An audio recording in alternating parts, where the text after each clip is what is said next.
Somewhere in the book, I think in an early part, you talk about this difficult relationship with your father. And do I feel that with every actor there has to be some problem in the family or in childhood for that person to be an actor? I think that's why we become actors. I think that's why we enjoy hiding ourselves behind other people. I don't mean to do any pop psychology here, but I really think it's it drove me to be an actor, I know that for sure. Because I was an unhappy kid, I had no friends, I was no good at class, I was no good at anything. The only thing I loved doing was watching movies and reading the literature that we had to study in class. So I think that is probably what has distilled into my abilities such as they are as a writer. Because in school we read George Eliot and we read Joseph Conrad and we read Dickens abridged. We read Thomas Hardy. And this is in the school where I was miserable, where the only thing I enjoyed was literature. We were also introduced to Shakespeare by the time we were in class 8. We saw a number of great plays performed by Shakespeare and by other companies. The school did a number of plays, so I was introduced to operas and so on. And my eldest brother was extremely fond of reading. He would always come home with a book or two by Somerset Maugham or Agatha Christie. I left the Agatha Christies alone, but Somerset Maugham I loved reading. P.G. Wodehouse I loved reading. So I suppose that's what that school did for me, much as I hated it. The one thing I discovered in the book is that we have a school in common. That I went to St. Anselm's in Ajmer just for a couple of years when The trouble is when anybody asks you, learned you studied in Ajmer, they immediately say Mayo College. Yeah, the same Mayo College. No. I went to the other one, the other school. It was a good school if I remember. I was very young, and I stayed only a couple of years, so I don't have too many memories. Which years were these? Except that I had to learn to sing My Grandfather's Clock. Was too large for the shelf, so it stood 90 years on the floor. This must have been well before my time.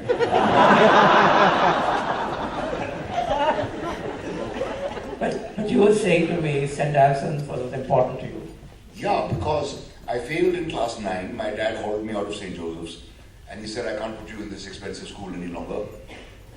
So you're going to live here in Ajmer and study in a school where I can keep an eye on you. Poor fellow. He didn't have a chance. But he put me into the school. I failed again in class 9. And then, repeating class 9 for the third time, I decided to do a play. And I got a couple of friends together. And Mr. Kendall had miraculously appeared in St. Anselm's as well. And this is Geoffrey Kendall of Shakespeareana, who toured around India with a group of people, actors, many of them English, and did Shakespeare all over the country. All over the country, to schools, to colleges. They never did a commercial production. They never hankered for money. Whatever was given to them, we students had to pay 4 annas or 8 annas each when they turned up, and they would live with us and they would eat with us and they would play with us, and it was just wonderful having them around. And then there was Mr. Kendall, who I consider the greatest actor I've ever seen. And not only for his acting abilities, but for his whole approach to theatre and his considering himself a missionary. During the shooting of Junoon, I had a chance to converse with him. And that's when he told me this. So anyway, I decided to do an imitation of, I used to do an imitation of him all the time anyway. So I decided to do it in public. There's a few scenes from The Merchant of Venice.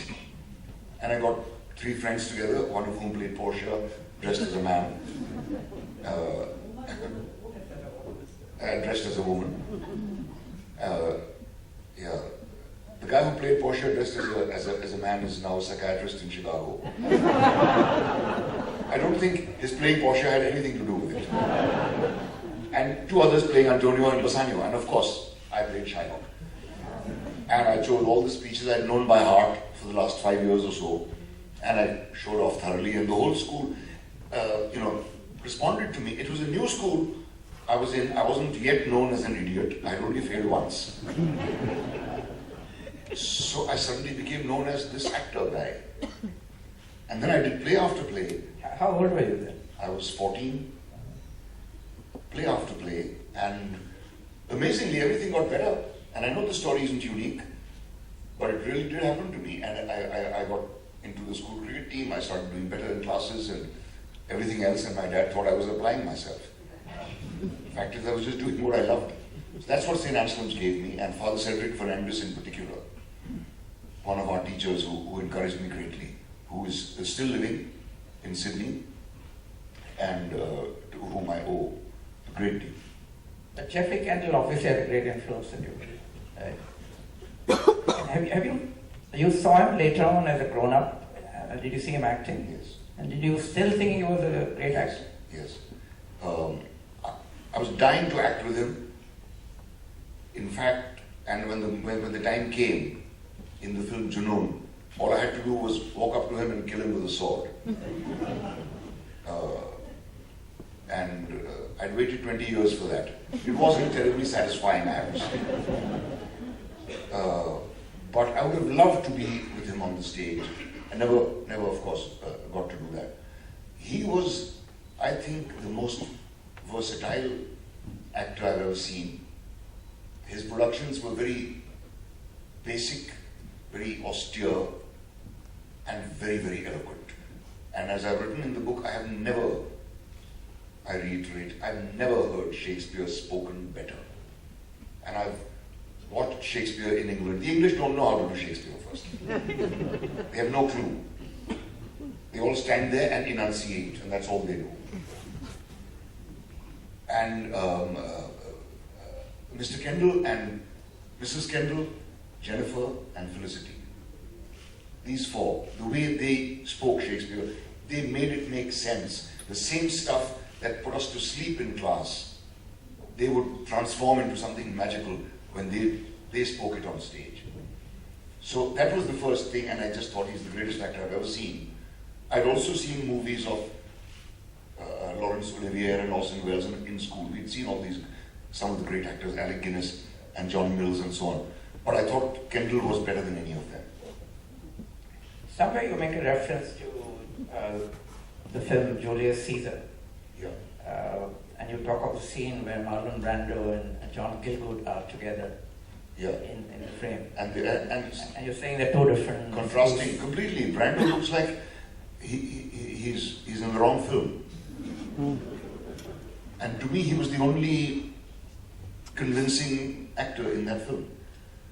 The others, all the great, grand actors, were all acting away splendidly, enunciating beautifully. But I think Brando brought guts to that performance. Can you illustrate that, the two acting styles? Well, one is Sir John Gielgud, which is truly, as Peter Brook describes it, he makes sheer alchemy with the words. But he's not a physical actor, and I've never been terribly fond of that kind of actor. I like the combination. That's why I prefer Olivier, because he is physical as well, and his speech is no less beautiful. I think Sir John is a bit stodgy, at the risk of offending any purists here. I love watching him, but I think he's a little bit stodgy for my taste. When you say he's not physical, what do you mean? I mean, he's always very measured in his movements. You don't feel any electricity going on in there. He's not unpredictable, the way Olivier sometimes is, the way Brando always is. And there's this kind of acting which Brando personified, where the spoken word was not of that much importance. He was mumbling all the time. The fact is, you can understand every word he says, despite mumbling.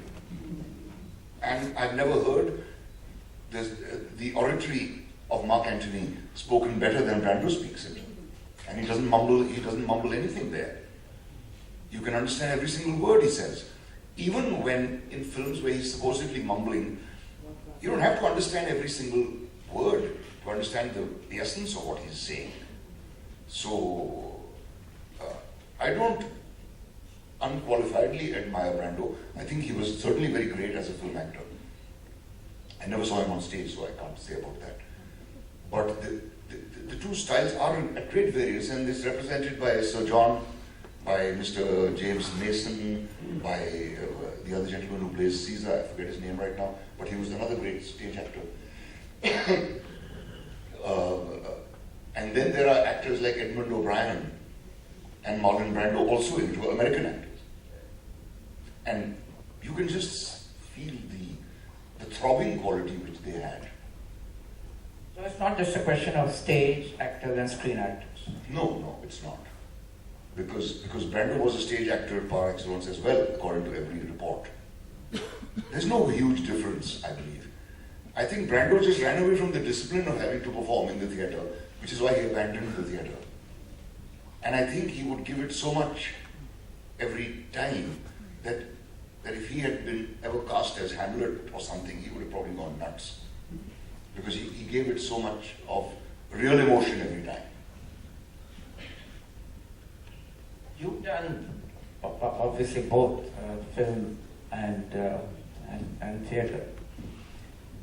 And from the book, I'm not sure which one you prefer, though I'm sure it's theatre, right? And the problem with theatre is you can't see your own performance. With film, you can. So I think you say that you were always very happy with your performance when you acted on stage, because it was only you telling yourself. How do you now judge, after so many years' experience, how do you judge your performance, your own performance? You can't. You can only figure out whether or not you're connecting with the audience. You work at every aspect of the craft. You try to get the accent right, you try to make sure your voice holds out, you try to get the body behavior and everything. And there should be no expense, no effort spared over there. But ultimately, it is impossible to assess your own performance, and therefore it always needs a person from the outside guiding you. Directing and acting on your own is a tremendously demanding job, and I can't imagine how those who did it successfully did it. Even on the stage, I find it very, very, very. I find I'm not able to do justice to either my job as a director or as an actor. So I prefer to be directed, both in film and in the theatre. As for preferring which one I prefer, I can't really say. If at gunpoint I was asked to choose, I might opt for the theatre. If at gunpoint I was asked to choose. Because there's something about the theatre which